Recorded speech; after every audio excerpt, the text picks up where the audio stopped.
sommes réunis ici à la mairie de Diourbel pour, dans le cadre de la campagne d'information et de sensibilisation que l'ANER organise chaque année, n'est-ce pas? Et cette année, la région de Diourbel se réjouit d'accueillir cette cérémonie, n'est-ce pas, qui a pour thème cette année les énergies renouvelables pour le renforcement du développement local, défis et opportunités. Dans ce cadre, il faut dire que la région de Diourbel ne manque pas d'opportunités, car nous avons un fort taux d'ensoleillement, n'est-ce pas? Et à mon avis, il faudrait essayer de transformer ce qui est conçu à la base comme une contrainte, c'est-à-dire la chaleur, en énergie, n'est-ce pas? Et dans ce sens, l'ANER va nous accompagner.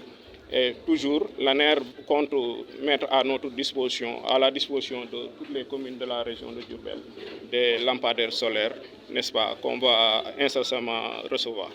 Tout le sens de cette campagne d'information et de sensibilisation, c'est pourquoi aujourd'hui on a essayé, n'est-ce pas, de mobiliser toutes les personnes, n'est-ce pas, comme les chefs religieux, les écoles, les consommateurs, la chambre de commerce, n'est-ce pas, les autorités administratives, bref, toutes les personnes qui pourraient être intéressées par la question des énergies renouvelables ici, pour essayer un peu de les sensibiliser à ce thème aussi important.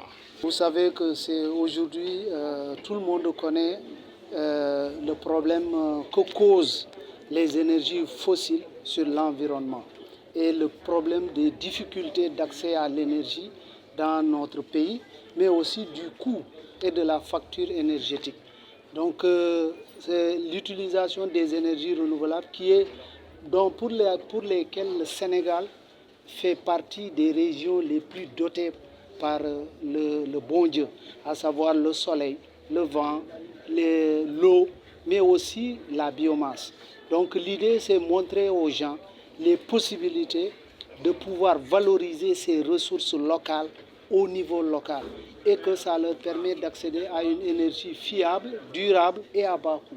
Voilà l'objectif principal de cette mission d'information. Notre objectif, c'est de sensibiliser tout le pays, donc dans toutes les régions.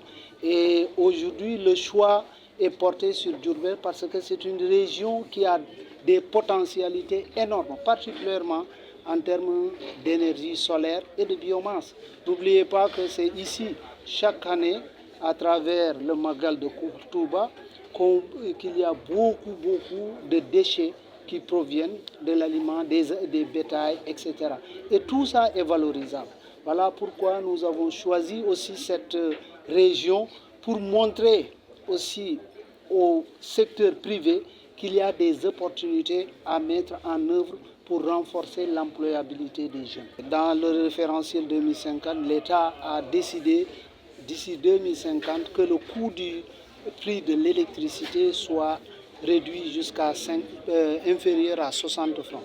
Mais quand vous voyez cela, dans les prévisions, les modélisations qu'on a fait, il a été montré que cela ne peut se faire sans utiliser les énergies renouvelables, particulièrement le solaire, photovoltaïque, mais aussi l'éolienne.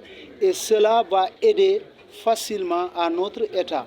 En mixant avec le gaz que nous avons, on peut parvenir à un coût beaucoup plus inférieur même que les 60 francs. Les lampadaires solaires, c'est un projet d'une importance capitale, particulièrement pour le monde rural, parce que ça apporte la sécurité. Donc quand on voit, moi ça me fait très mal, quand je vois des lampadaires par terre, du fait souvent de certains véhicules qui le font et qui partent sans problème. Nous appelons la population à savoir que cet argent-là, ces lampadaires, c'est leur argent. On l'a acheté avec leur argent et c'est à eux aussi de maintenir ces lampadaires et de les protéger. Si on voit une personne ou un véhicule heurter un lampadaire, c'est important de l'immobiliser et de demander aux forces de sécurité de prendre les décisions nécessaires afin que cette personne-là puisse remettre les lampadaires à sa place.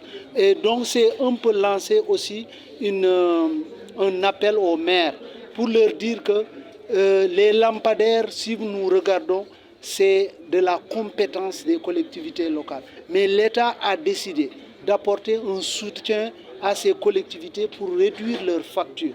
Et c'est à eux d'accompagner aussi l'État pour la maintenance, la durabilité de ces lampadaires-là. Actuellement, nous avons plusieurs missions.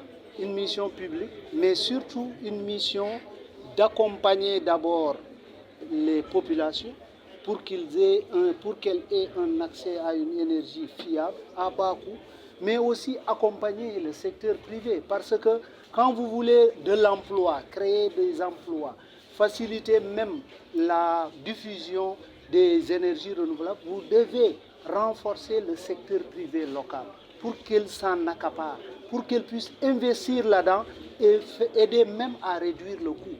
Donc c'est ce secteur privé-là qui peut nous aider encore à réduire le coût de la facture énergétique.